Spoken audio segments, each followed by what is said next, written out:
네, 오늘은 어머니 같은 교회 사도행전 9장을 본문으로 또 교회 보내는 권면 43장 45장을 참고하여 말씀 나누겠습니다. 이번에 나오는 교회 보내는 권면의 내용은 너무나 중요하고 우리 모든 성도들이 반드시 정독해야 할 중요한 말씀이라고 생각이 되어집니다.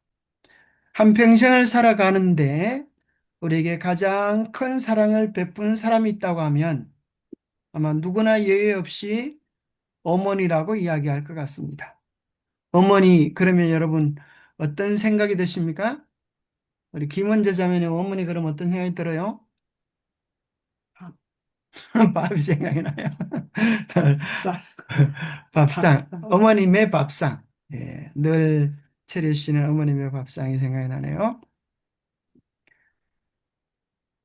자, 어머니에 대한 여러 시들이 참 많이 있어요. 아마 이 세상에 가장 많은 시가 어쩌면 어머니에 대한 시가 아닐까 그런 생각이 드는데요.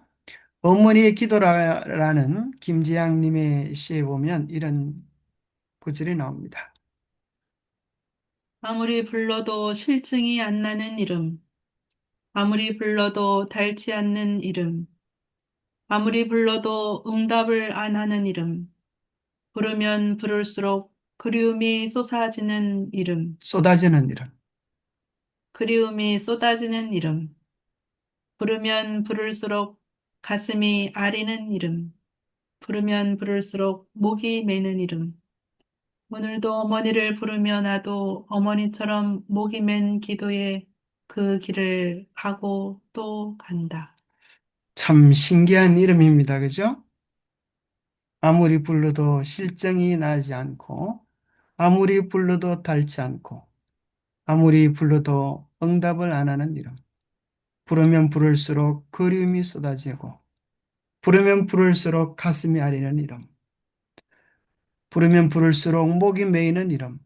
여러분, 어머니가 그런 존재 같지 않습니까?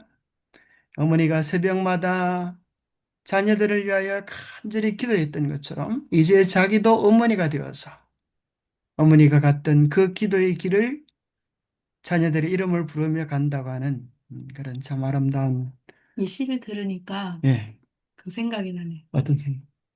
옛날에 어떤 교회에 집사님이 음, 두 아이를 입양했는데 예, 그 아이들이 그 어머니라고 하는 이름이 너무 부르고 싶었는데 음, 부를 대상이 없었는데 이제 입양해 갖고 와서 그 집사님을 어머니라고 부르는데 그 어머니라고 부르는 게 너무 좋아가지고 하루에 막 100번에서 막 200번, 500번까지 부르고 또 부르고 부르고 또 부르고 아무리 불러도 닳지 않는 이름 그 예. 생각이 나네. 입양을 고원에 있던 아이가 그죠? 자기도 엄마라고 하는 이름을 불러보고 싶었었는데 입양이 되어져 가지고 엄마, 엄마, 그렇게 막 하루에 수백 번 불렀던 그런 얘기가 있네요. 정말 얼마나 부르고 싶지만, 그죠? 엄마가 없는 사람이 드디어 엄마가 생겼을 때 얼마나 좋고 행복할까요? 예, 또 이런 어머니라고 하는 한상숙 님의 시가 있는데요. 하늘에 있는 태양을 보면서 이런 생각을 했다는 거요.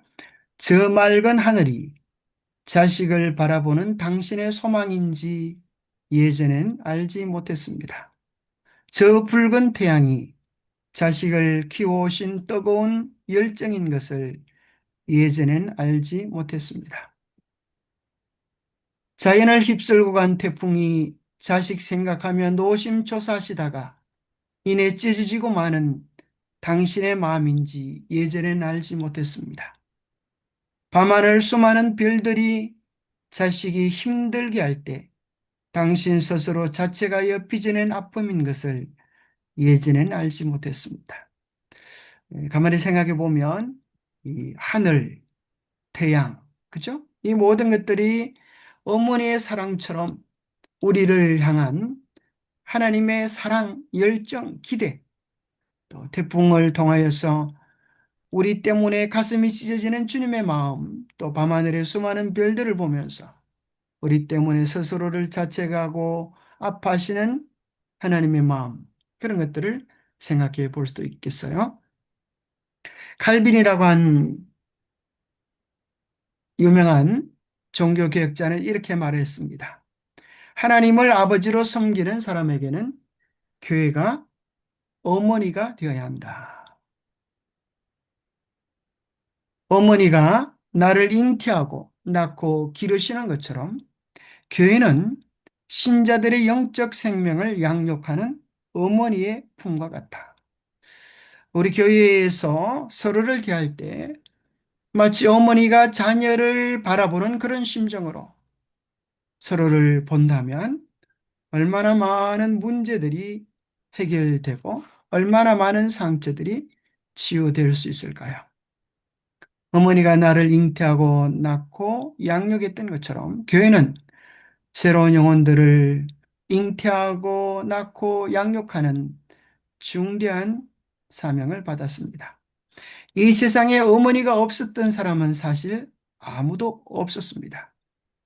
그와 마찬가지로 이 세상에 수많은 사람들이 예수님을 알고 복음을 깨달았지만 그들 중에 아무도 교회를 통하지 않고 복음을 깨달은 사람은 아무도 없습니다. 그런데 안타까운 것은 자식이 커갈수록 어머니는 연로해지고 자식이 강건해져 갈수록 어머니는 더욱 연약해져 간다고 하는 사실입니다. 그런데 어리석고 교만한 자식은 어머니가 약해지고 부족한 모습이 보이면 그 어머니를 구박하고 학대하는 자식들이 세상에 있습니다. 그러나 정말 제대로 된 자식은, 부모를 참으로 사랑하는 자식은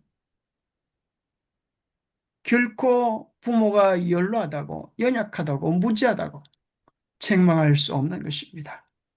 어머니의 사랑을 먹고 어머니의 수고의 결과로 오늘 자신의 행복이 있다는 사실을 알기 때문입니다.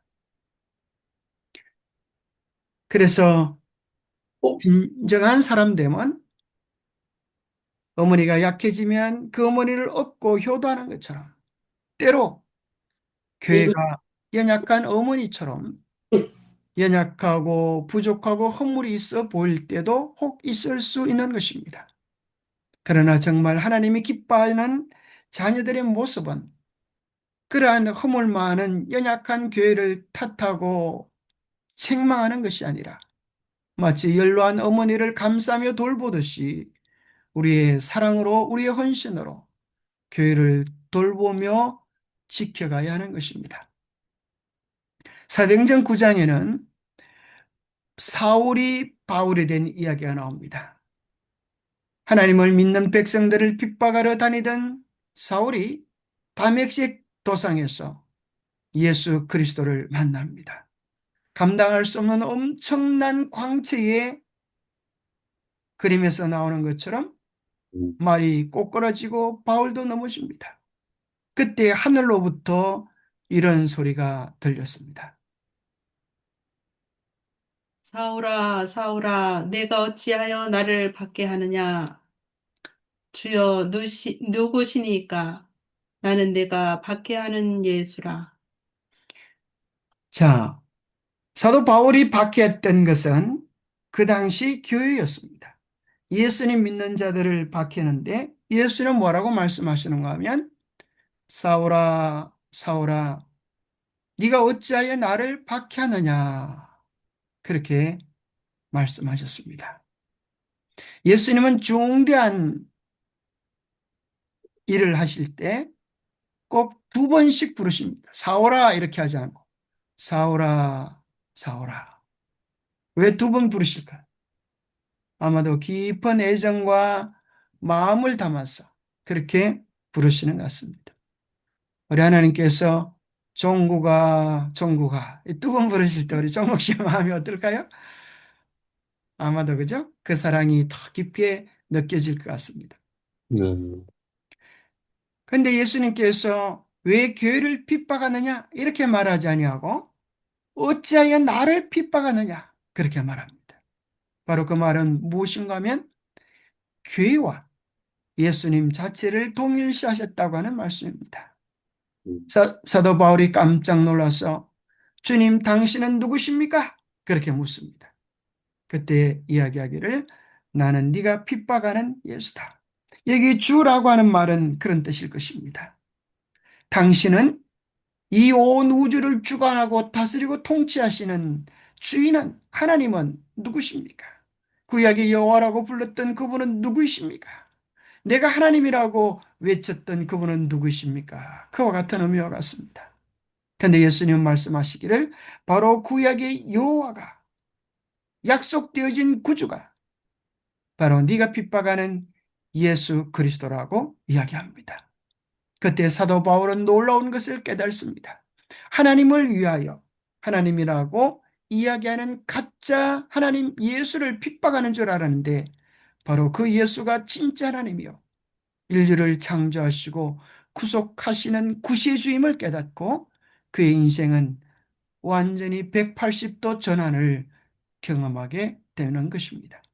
그런데 이 사건 못지않게 또 중요한 사건이 다음에 펼쳐집니다. 왜냐하면 그 엄청난 광채 때문에 바울은 눈을 잃어버리게 됩니다. 너는 일어나 시내로 들어가라. 네가 행할 것을 너에게 이를 자가 있느니라. 사울이 땅에서 일어나 눈은 떴으나 아무것도 보지 못하고 사람의 손에 끌려 다맥색으로 들어가서 사흘 동안 보지도 못하고 먹지도 마시지도 아니하니라. 그 엄청난 광채로 인하여 바울은 시력을 잃어버리고 사흘 동안 보지도 못하고 먹지도 못하고 마시지도 못하는 절망적 상황 속에 이르게 됩니다. 왜 하나님께서 이런 시간을 허락하셨을까요? 그리고 무엇을 해야 될지 사도 바울에게 직접 이야기하면 될 텐데 하나님은 왜 연약한 사람을 통하여 그 일을 네가 무엇을 하고 어떻게 살아야 하는지를 이야기해 주시려고 하실까요? 사도 바울이 만나야 했던 사람은 혹시 누구인지 아십니까? 누가 사도 바울에게 그가 무슨 일을 해야 할지를 알려줄까요? 사도행전 9장 10절에 보면 연결되어져서 말합니다. 그때 다맥색의 아나니아라는 제자가 있더니 주께서 환상 중에 불러 이르시되 아나니아야 하시거늘 주여 내가 여기 있나이다. 주께서 이르시되 일어나 집가라 하는 그리로 가서 유다 집에서 다소 사람 사울이라는 사람을 찾으라. 그가 기도하는 중이니라. 그를 찾아가서 그가 무엇을 해야 할지 어떤 사명을 가지며 살아야 할지를 얘기해 주십니다. 그래서 아나니아는 하나님의 명령을 따라서 이제 사도 바울을 찾아갑니다. 아나니아가 떠나 그 집에 들어가서 그에게 안수하여 이르되 형제 사오라 주곧 내가 오는 길에서 나타나셨던 예수께서 나를 보내어 너로 다시 보게 하시고 성령으로 충만하게 하신다니 즉시 사울의 눈에서 비늘 같은 것이 벗어져 다시 보게 된지라 일어나 침례를 받고 음식을 먹음에 강건하여 지니라. 사울에게 있어서 아나니아의 만남이 없었다고 하면 아나니아의 돌봄과 헌신이 없었다고 하면 어떤 측면에서 그는 눈을 뜰 수 없게 되었을 것입니다. 그는 성령으로 충만한 경험을 할 수 없었을 것입니다. 그의 사명을 분명히 깨닫는 경험도 없었을 것입니다. 왜 하나님께서 여기 아나니아는 그 다음에 드러나지 않습니다. 무슨 큰 일을 한 사역자도 아닙니다. 어쩌면 신약 성경의 주인공처럼 나타나는 바울보다 적은 역할을 하는 사람이라고 생각할 수 있습니다. 그런데 왜 하나님은 미약한 아나니아, 이름도 없는 아나니아, 어쩌면 하나님을 배반했던 아나니아와 삽비라와 같은 이름을 가진 그런 사람을 들어서 이 일을 하게 하셨을까요? 그를 만남을 통하여서 눈을 뜨게 되어죠. 성령 충만하로 있고 그의 사명을 깨닫게 되는 일은 왜 그럴까요? 오늘 정언의 말씀들을 살펴보면서 아나니아는 어떤 역할을 하고 오늘 우리들에게 어떤 의미가 있는 존재인지를 확인하게 될 것입니다. 자, 한 교회 보려는 그러면 240페이지는 정말 중요한 말씀이 나오는데요. 한번 읽어보겠습니다. 하나님께서는 당신의 택한 백성, 곧 당신의 계명을 지키는 택한 백성들로 이루어진 교회를 이 땅에 가지고 계신다. 그분께서는 뿔뿔이 흩어진 분파들을 여기에서 하나, 저기에서 하나 인도하고 계시는 것이 아니고 한 백성을 인도하고 계신다. 진리는 성화시키는 능력을 가지고 있다. 그러나 싸우고 있는 교회는 승리한 교회가 아니다. 알곡 사이에는 가라지가 있다. 우리가 뽑기를 원하시나이까? 고 종이 물었다. 그러자 주인은 가만두어라. 가라지를 뽑다가 곡식까지 뽑을까 염려하노라고 대답했다. 복음의 그물은 좋은 고기만이 아니고 좋지 않은 고기도 끌어올린다. 그러나 주님께서는 누가 당신에게 속했는지 아신다. 자, 여기 우리가 기억해야 될 아주 중대한 기별이 있습니다. 하나님께서는 당신의 택한 백성, 곧 누가 택한 백성이라는 거요? 하나님의 계명을 지키는 택한 백성들로 이루어진 한 교회를 이 땅에 가지고 계시는 것입니다. 그분께서는 뿔뿔이 흩어진 여러 분파들을 여기서 하나 저기서 하나 인도하고 계시는 것이 아니고 조직된 한 백성을 인도하고 계신다고 하는 사실을 기억해야 합니다. 이것은 교회가 얼마나 질서 있고 또 한 뜻으로 모아져야 한다고 하는 사실을 이야기하는 것인지 모릅니다. 여기에 대한 분명한 확신을 가질 때 우리는 요동하지 않게 될 것입니다. 아마 우리는 혹 이렇게 이야기할지 모릅니다. 하나님, 우리 교회가 완전하지 않은데요. 우리 때로는 혼자 예배 드리는 것보다 교회 가서 예배 드릴 때 마음의 아픔도 있고 어려움도 있고 또 내가 좋아하지 않는 사람을 보게 되는데 그래도 교회를 나가야 합니까? 그때 여기 보십시오.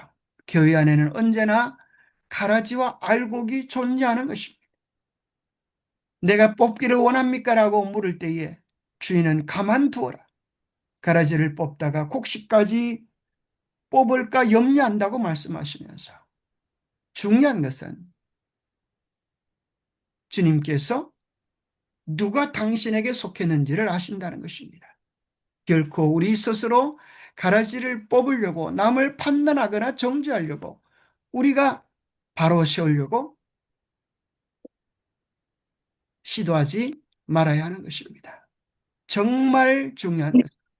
우리 각자가 주님 앞에 바로 설 때 그것은 선한 가마가 되어서 다른 사람들을 이렇게 세우는 능력이 되게 될 것입니다. 자, 1번 문제입니다.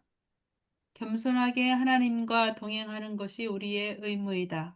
우리는 빛 가운데서 걸어가고자 애쓰고 있는 하나님의 택한 백성들이 바벨론을 이루고 있다고 생각해서는 안 된다. 예, 여기 정말 중요한 말씀이죠.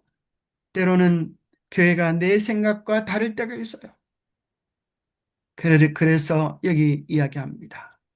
겸손하게 하나님과 동행하는 것이 우리 각자의 의무인 것입니다. 우리는 빛 가운데 걸어가고자 애쓰고 있는 하나님의 택한 백성들이 결코 바벨론을 이루고 있다고 생각해서는 안 될 것입니다. 다 말씀대로 믿음대로 살자고 하는 사람들인데 때로 인간적 연약함을 볼 수도 있기 때문입니다. 마치 믿음의 조상 아브라함이 또 모세가 여전히 실수할 수 있었다고 하는 사실을 우리는 기억할 필요가 있겠습니다. 그럼에도 불구하고 여전히 교회는 연로하고 연약한 어머니와 같지만 하나님의 최고의 애정의 대상이라고 하는 사실을 우리는 기억할 필요가 있겠습니다. 비록 교회 안에는 악이 존재해 있고 세상이 끝날 때까지 그러할지라도 이 마지막 시대의 교회는 죄로 말미암아 부패하고 타락한 세상의 빛이 되어야 한다. 교회가 비록 약하고 결함이 있고 책망과 경고와 권고를 받을 필요가 있을지라도 그것은 그리스도께서 당신의 최고의 관심을 쏟으시는 지상의 유일한 대상이다.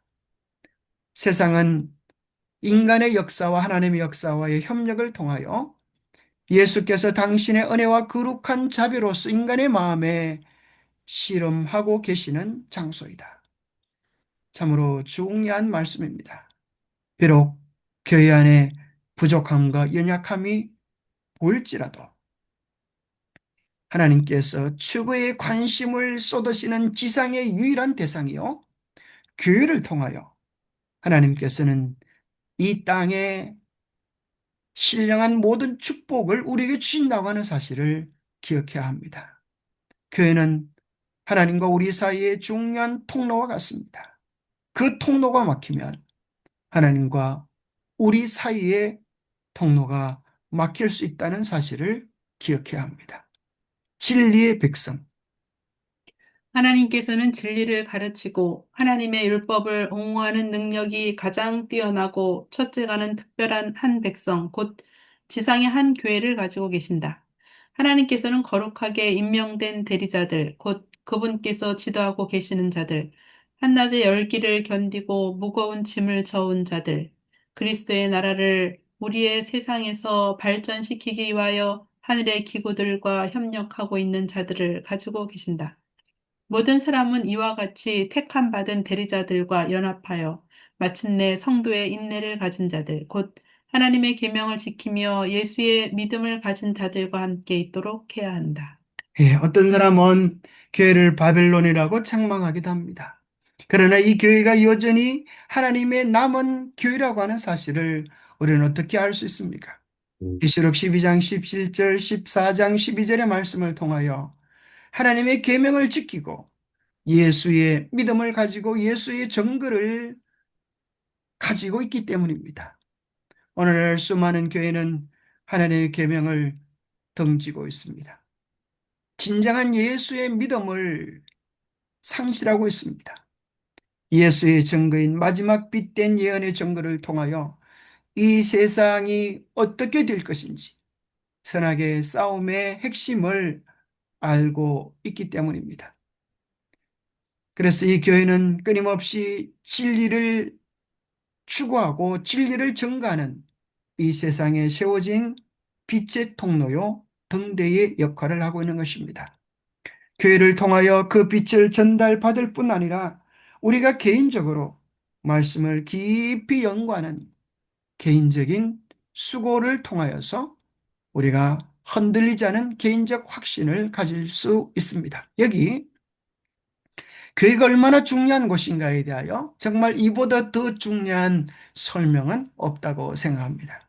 그것은 바로 우리가 드리는 예배 장소가 하늘과 연결되어졌다고 하는 정말 엄청난 말씀이 여기 있습니다. 이 땅에 있는 하나님의 교회는 하늘에 있는 하나님의 교회와 하나이다. 지상의 신자들과 타락해 본 적이 없는 하늘에 있는 존재들이 한 교회를 구성한다.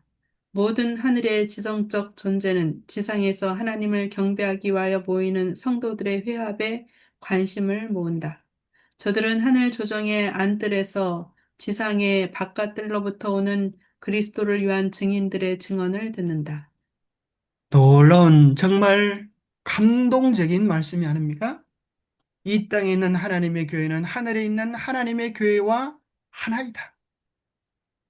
모든 하늘의 지성적 존재들이 지상에서 하나님을 경배하기 위하여 모이는 성도들의 회합에 관심을 모은다. 저들은 하늘 조정의 안뜰에서 지상의 바깥들, 이것이 연결되어 있다는 거예요. 마치 우리가 성소를 보면 지성소가 있고 성소가 있고 뜰이 있는 것처럼 하늘 지성소가 바로 우리 하나님께서 계시는 것이고 성소가 예배하는 곳이고 하늘 성소의 바깥들, 그것이 지상이라는 것입니다. 우리와 하늘이 하나로 연결되어져 있어서 온전한 예배를 하나님께 드리고 있다고 하는 사실을 기억한다면 우리가 예배 안식일을 맞이하여 예배일을 맞이하여 문을 열고 들어오는 것은 교회에 들어오는 경험이 아니라 하나님의 교회로 하늘 성전으로 들어가는 감격을 생각할 수 있습니다. 우리가 어떤 목사님이 이런 말씀을 하셨어요. 교회에 들어올 때 우리의 얼굴 모습을 비디오로 다 찍어본다면 어떤 인상을 가지고 교회에 들어올 것인가? 한번 지난주에 우리의 인상들을 보면 어떤 인상을 가지고 교회에 들어오고 나갔을까요? 정말 이것이 하나님이 임재한 거룩한 하나님의 집이라면, 하나님의 보좌라면 우리는 그분을 만날 거룩한 설렘과 감격으로 교회의 문을 열고 하나님의 임재를 기억하며 그분 앞에 정성을 다하여 예배를 드려야 하지 않겠습니까? 매 안식일마다 우리는 천국을 맛보는 경험으로 하나님 앞에 참으로 나오는 그런 감격을 우리가 다 누릴 수 있게 되기를 바랍니다. 이 땅의 경배자들의 입에서 나오는 찬송과 감사는 하늘의 송가로 옮기워져서 그리스도께서 아담의 타락한 자손들을 위하여 헛되이 죽으시지 아니하였다는 까닭으로 찬송과 기쁨이 온 하늘 조정에 울려 퍼진다. 그러면 참 놀랍지 않습니까? 우리가 부르는 찬송과 감사가 하늘 조정에 올려져서 우리를 위하여 십자가를 신 주님께 기쁨이 된다고 하는 것은 얼마나 감사하고 놀라운 특권입니까? 그렇다면 우리가 어떤 마음과 어떤 정성으로 찬양하고 예배해야 할까요? 천사들은 원천의 샘에서 마시지만 지상 성도들은 보좌에서부터 흘러나오는 맑은 시냇물, 즉 우리 하나님의 도성을 즐겁게 하는 시냇물에서 마신다. 우리도 매 안식일마다 생명수를 마시는 경험을 한다는 것입니다. 천사들은 원천의 샘에서 마시지만 지상의 성도들은 보좌로부터 흘러나오는 맑은 시냇물, 우리 하나님의 도성을 즐겁게 하는 그 시냇물에서 우리도 여전히 마시고 있다는 사실을 기억하고 매 안식일마다 우리는 하늘 생명수를 마시는 즐거움을 하나님의 전에서 누려야 하겠습니다. 2번 문제입니다. 교회 안에 규율과 통치가 없다면 교회는 여러 조각으로 부서질 것이요. 한 단체로서 함께 유지될 수 없을 것이다. 각 사람이 상이한 이론과 신앙을 가지고 있으면서 각자가 하나님으로부터 특별한 빚을 받았다고 주장한다. 이런 것들이 단체로부터 떨어져 나가게 하여 각자는 스스로 세운 분리된 교회가 된다. 이런 모든 것들은 정당할 수 없다. 그러나 저들은 모두 주님의 인도하심을 받는다고 주장한다. 자, 교회 안에 반드시 필요한 것이 있는데 그것은 규율과 질서, 통치. 규율과 통치가 필요하다고 하는 것입니다. 만약에 이러한 일관된 가르침과 통일점이 없다고 하면 교회는 여러 조각으로 부서질 것입니다. 사람이 누구든 다 생각이 달라서 백이면 백, 천이면 천, 다 다른 것입니다. 모든 사람이 내 생각이 옳다, 네 생각이 옳다. 그렇게 하면 어떻게 교회가 하나 될 수 있을까요? 그리고 또 어떤 사람들은 이런 사람이 있습니다. 내가 깨달은 이 말씀은 하나님이 나에게 직접 주신 말씀이다. 그런데 이 말씀이 교회에서 가르치는 내용과 다르다. 내가 진짜로 하나님의 택한 백성이다. 이렇게 자기 생각을 교회의 뜻보다 앞세우면서 교회로부터 분리되어지는 사람들이 있겠다고 했습니다. 이것이 말세가 되면 더 많이 일어날 현상들입니다. 그러나 이런 모든 것들은 정당할 수 없다는 것입니다. 그들은 스스로 주님의 인도하심을 받는다고 주장하지만 결코 그렇지 않은 것입니다. 저는 분명히 믿는 것 한 가지는 우리 교회가 이 세상에서 가장 성경적인 교회라고 하는 것에 대하여 장담하고 자부합니다. 우리 교회는 혼자만 성경의 빛을 받았다고 그것을 선포하지 아니하고 수많은 사람들이 함께 고민하고 기도하면서 수많은 목회 동력자들이 함께 모여 의논하면서 그런 문제, 새로운 빛이 나왔을 때 함께 고민하고 기도하면서 참 빛인지를 확인하게 되는 것입니다. 우리 교회에서 옛날 어떤 목사님이 이 교회가 믿는 것이 성경과 다른 것 같다, 혹 문제가 있는 것 같다 해서 다른 의견을 주장했을 때 당신은 이상한 소리를 하는 사람이다라고 책망하지 아니하고 그에게 연구할 수 있는 시간과 재정을 주면서 당신이 잘 연구하여서 그 내용을 교회에서 발표해 보라고 기회를 주었습니다. 그래서 결국 그가 가르쳤던 내용들이 많은 학자들의 연합된 연구를 통하여서 얼마나 한쪽으로 치우친 내용이었다는 것을 확인하게 되었습니다. 우리 교회는 이런 말이 있지, 아무리 똑똑해도 여러 사람의 지혜를 당할 수는 없다. 우리 교회가 참으로 잘 연합되어지고 함께 진리를 연구해 나가는 그런 교회라고 하는 것에 대하여 정말 굉장한 자부심을 느끼게 됩니다. 자, 오늘 이제 아나니아가 어떤 의미를 가지고 있는지를 교회 보내는 것면 242페이지는 이렇게 이야기합니다. 예수께서는 하늘과 땅의 모든 권세를 가지고 계시지만 그가 사람들의 개발과 구원을 위하여 지정하신 방법들을 존중히 여기신다. 예수께서는 사울을 교회로 향하게 하심으로써 그가 세상에 대한 빛의 통로로서 교회에게 입혀주신 권세를 인정하셨다. 교회는 지상에서의 그리스도께서 조직하신 단체이므로 그리스도의 명령에 경의를 표할 필요가 있다. 사울의 경우에 있어서 아나니아는 그리스도를 대표하는 것이요. 그는 또한 그리스도를 대신하여 활동하도록 임명을 받은 지상에서의 그리스도의 성직자들을 대표하기도 한다. 예, 여기 그 내용에 나와 있죠. 하늘과 땅의 모든 권세를 가지고 계신 예수님이지만 사람들을 구원하기 위해 지정된 방법들을 존중히 여기신다는 것이에요. 그리스도는 교회의 머리이고 교회는 그리스도의 몸이라고 이야기하죠. 그래서 사울에게 바울의 눈을 뜨게 하고 그에게 성령 충만하게 하고 그가 해야 될 일을 가르쳐 준 것은 아나니아였는데 아나니아는 두 가지를 상징한다 그랬죠. 그리스도를 대표하는 것이고 두 번째는 그리스도를 대신하여 활동하도록 임명받은 지상에서의 그리스도의 성직자들을 대표한다고 이야기해 주고 있습니다. 그래서 우리는 교회의 조직체를 존중히 여기고 그 뜻을 무시하는 것을 두려워할 필요가 있습니다. 3번입니다. 바울의 회심에 있어서 우리가 언제나 명심해야 할 중요한 원칙들이 우리에게 주어졌다. 세상의 구속주는 신앙적인 문제에 있어서 당신께서 교회를 가지신 곳에서는 당신이 조직하시고 승인하신 교회와 유리된 경험과 활동을 인정하지 않으신다. 예, 바울의 회심에 있어서 사도행전 9장에 있어서 우리가 언제나 명심해야 될 중요한 원칙이 우리에게 주어졌습니다.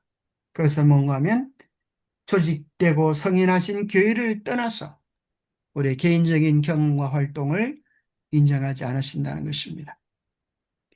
제가 아는 어떤 정말 설교도 잘하고 영성 있는 한 목사님이 계셨습니다.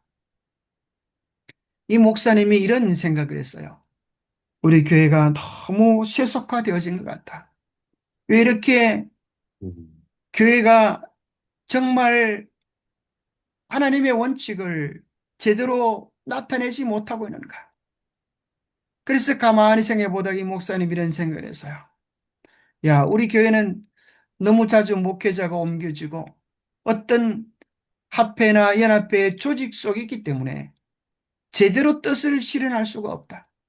그래서 장로교회처럼 한 교회를 맡아서 평생을 바친다면 정말 제대로 말씀대로 되어진 교회, 개혁하는 교회, 이 세상에 빛된 교회를 만들어 볼 수 있지 않을까 그렇게 고민하다가 결국에는 교회를 떠나서 독립교회를 하게 되었습니다. 결과가 어떻게 되었을까요? 마치 누가복음 15장에 나와 있는 탕자의 경험처럼 아버지 품 안에서 떠나서 새로운 세상을 구상하려던 그의 계획은 낭패로 돌아가 버리고 결국에는 아버지의 집에 양식이 있고 풍성함이 있고 사랑이 있음을 깨닫고 그런 참으로 어리석은 경험을 했던 제가 개인적으로 참 좋아했던 어떤 목사님에 대한 이야기가 있습니다. 교회는 비록 연약하고 부족한 것 같지만 하나님께서 언제나 함께 하시는 축복의 통로임을 기억하고 우리가 교회 안에서 서로 믿음을 세우는 이런 일들을 해야 한다는 것입니다. 우리는 떠나는 것이 아니라 더 많이 기도하고 더 많이 눈물 흘리고 더 많이 사랑하면서 정말 하나님이 쓰실 수 있는 아름다운 교회가 되도록 헌신해야 할 것입니다. 네. 독단적인 기별자들 한번 읽어보겠습니다. 독단적으로 기별을 전하기 시작하는 자들, 곧 하나님의 가르침과 지도를 받고 있노라고 주장하면서도 하나님께서 여러 해 동안 쌓아 올리고 계시는 일을 여전히 허물어 버리고 있는 자들은 하나님의 뜻을 행하고 있지 않다. 이런 자들은 큰 기만자 편에 속해 있음을 알라. 그들을 믿지 말라. 그대들은 재물과 재능을 맡은 청지기임에도 불구하고 그대들이 받은 주님의 재산을 오류를 유포하는 일에 잘못 사용해 왔다. 독단적으로 기별을 전하면서 내가 참 빛을 가졌다라고 그렇게 말하는 사람들이 있습니다. 그런데 여기 말씀하기를 이런 자들은 큰 기만자 편에 속해 있음을 알라. 그들을 믿지 말라. 그들은 재물과 재능을 맡은 청직이임에도 불구하고 그들이 받은 주님의 재산을 오류를 유포하는 일에 잘못 사용하고 있다고 책망해 주고 계십니다. 하나님께서 연약하지만 이 교회를 통하여 마지막 늦은 비 역사를 이루시고 당신의 사명을 마칠 것입니다. 자, 우리가 어떻게 하면 하나님께서 준비해 놓으신 풍성한 하늘의 능력을 경험할 수 있게 될까요? 우리가 천사의 군대에게 있는 조화와 질서를 철저하게 본받을수록 우리를 위한 이 하늘 군대의 활동은 더욱 성공적인 것이 될 것이다. 우리가 조화로운 활동의 필요를 깨닫지 못하므로 우리의 행동이 무질서하고 규율이 없고 혼란해지면 철저하게 조직적이고 완전한 질서 아래 움직이는 천사들은 우리를 위하여 성공적으로 일할 수 없게 된다. 그들은 슬픔을 안고 돌아서게 된다. 그들은 혼란과 혼잡과 무질서를 축복하도록 위임받고 있지 않기 때문이다. 하늘의 사자들의 협력을 바라는 모든 사람들은 그들과 연합해서 일해야 한다. 예, 하늘의 천사들은 하나님의 교회를 돕기 위하여 준비하고 있습니다. 그 엄청난 능력을 활용할 수 있는 방법은 여기 이렇게 되어 있죠. 우리가 천사의 군대들에게 있는 조화 질서를 철저하게 본받을수록 우리는 이 하늘 군대의 활동은 더욱 성공적인 것이 될 것이다. 우리가 하나님의 질서에 순종하고 우리 자신을 굴복시킬 때 하나님께서 준비해 놓으신 풍성한 능력을 활용할 수 있게 될 것입니다. 4번입니다. 사단은 성공이 오직 질서와 조화로운 활동에만 수반될 수 있다는 사실을 잘 안다. 그는 하늘과 연결된 모든 것이 완전한 질서를 유지하고 있다는 것과 순종과 철저한 훈련이 천사의 군대의 움직임을 특징 짓고 있다는 것도 잘 안다. 예, 우리가 밤하늘의 별들을 보면 얼마나 질서와 조화를 유지하고 있습니까? 우리가 사용하는 모든 시계들은 별들의 운행의 기준이 되어집니다. 하나님께서 우리의 모든 매 분 시초를 주관하고 계심을 우리는 질서와 조화의 천체를 통하여 보게 됩니다. 하나님의 교회도 정말 마지막 능력을 힘입기 위하여 이러한 질서와 조화가 필요합니다. 사단은 이것을 깨뜨리기 위하여 교회 안에 분쟁과 시기와 질투, 갈등과 혼란을 만들어 주기 위하여 애쓰는 것입니다. 사단이 하는 특별한 일에 대하여 정언은 이렇게 말합니다. 질서를 확립하기 위하여 기울인 모든 노력은 위험한 것이요 정당한 자유를 제한하는 것으로 간주된다. 그리하여 마치 천주교의 제도처럼 두려워하게 된다. 이와 같이 기만당한 사람들은 독립적으로 생각하고 행동할 자유가 있다고 뽐내는 것을 일종의 덕성으로 여긴다. 그들은 어떤 사람이 하는 말도 들으려 하지 않을 것이다. 그리하여 그들은 어떤 사람에게도 순종하지 않는다. 나는 사람들이 형제들과 동떨어지게 스스로 고안해내어 자신의 길을 택하는 것이 그들에게 대한 하나님의 명령이라고 느끼게 하는 것이 사단의 특별한 이름을 보았다. 예.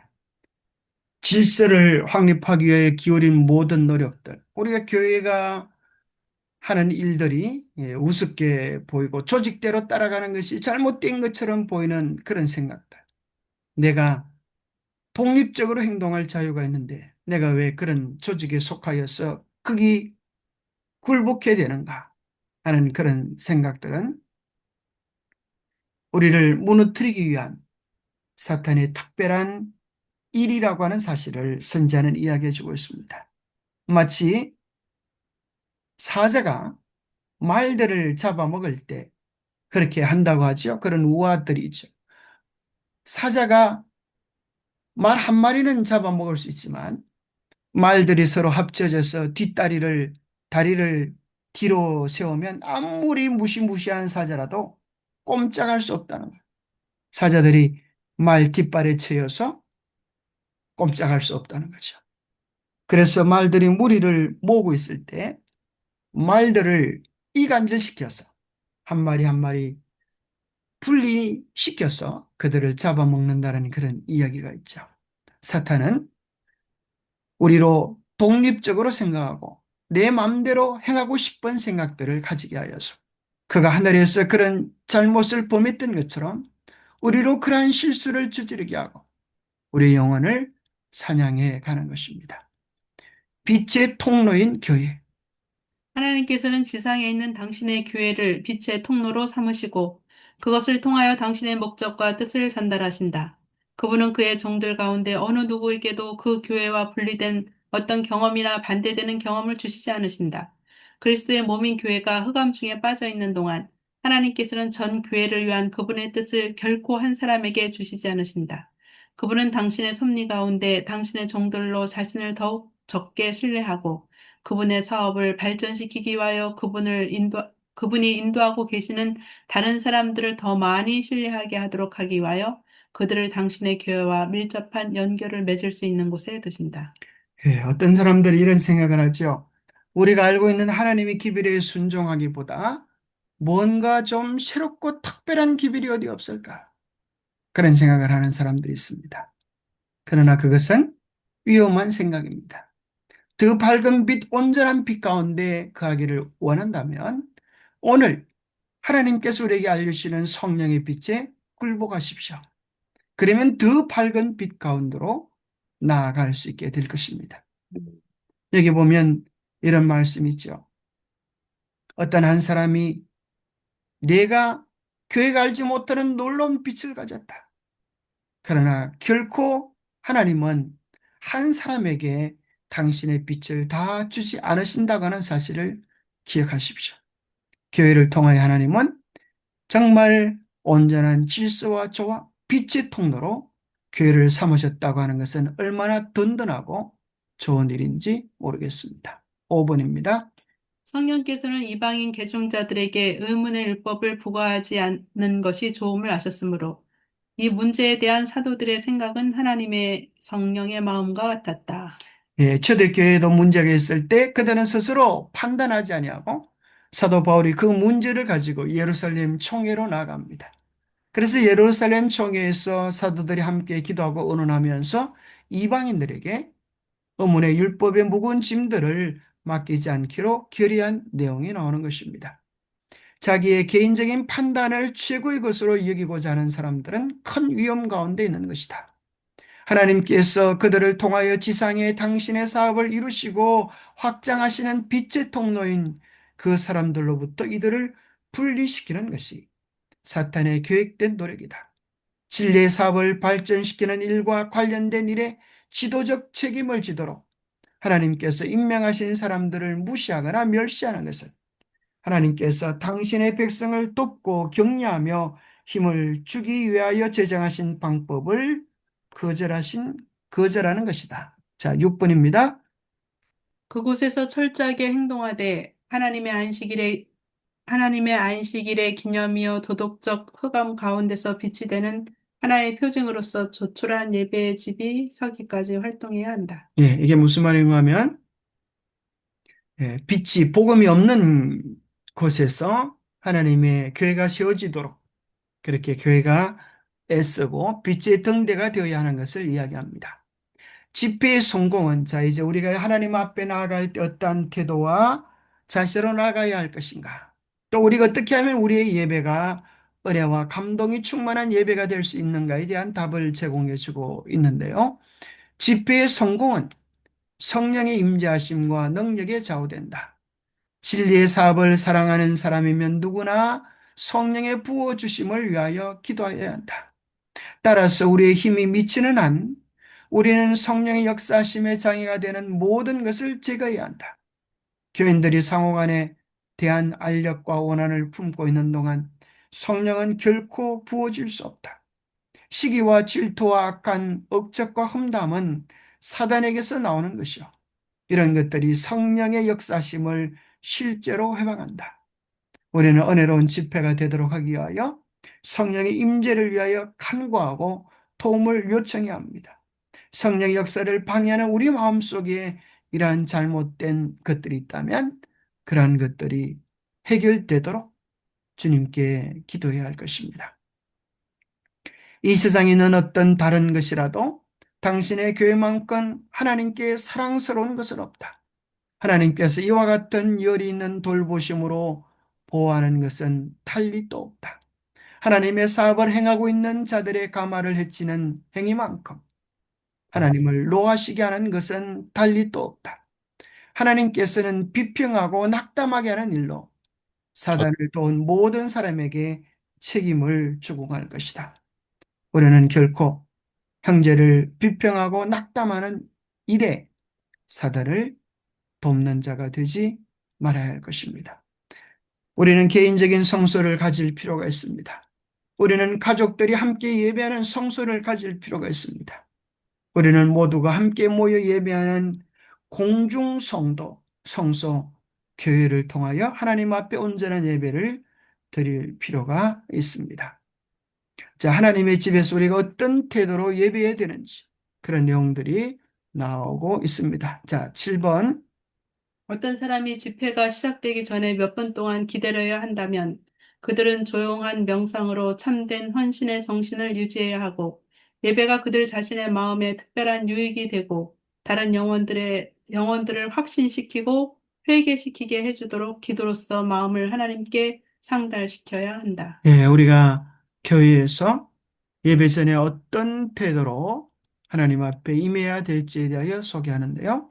자, 성전에 들어올 때, 또 예배를 드릴 때, 하나님 말씀을 들을 때에 우리가 어떻게 해야 되는지 구체적인 내용들이 잘 기록이 되어 있습니다. 한번 좀 읽어보시면 좋겠습니다. 사람들이 예배하는 집에 들어올 때 주님께 대한 진정한 존경심을 가지고 그들이 그분의 임재를 마음속에 생각한다면 침묵 속에 귀중한 웅변이 있게 될 것이다.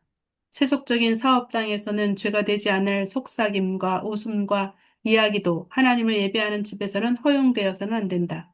마음은 하나님의 말씀을 들을 준비가 갖추어져야 한다. 그렇게 될 때 말씀은 합당한 무게를 갖게 되고 올바르게 마음을 감동시키게 될 것이다. 우리의 마음속에 가장 중요한 것은 하나님의 임재에 대한 생각입니다. 하나님이 함께 계시고 우리 예배를 듣고 계시고 오늘 우리에게 말씀하신다고 하는 귀중한 생각을 가질 때 침묵 속에서 귀중한 웅변이 있게 될 것입니다. 그리고 예배 중에 서로 속삭이는 일들, 이런 일들이 결코 허용되어서 안 된다는 것입니다.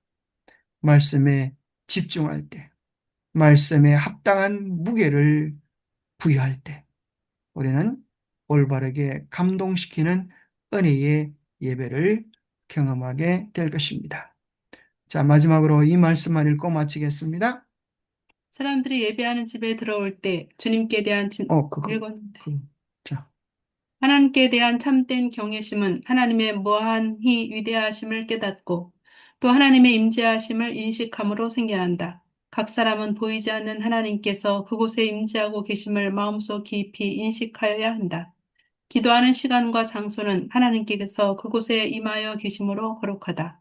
또한 태도가 경건하면 경외심은 더욱 깊어진다. 예, 우리 예배 시간, 기도의 시간, 하나님께서 함께 하신다고 하는 사실을 기억하고 우리가 경외심을 가지고 하나님 앞에 무릎 꿇어야겠습니다. 기도하겠습니다.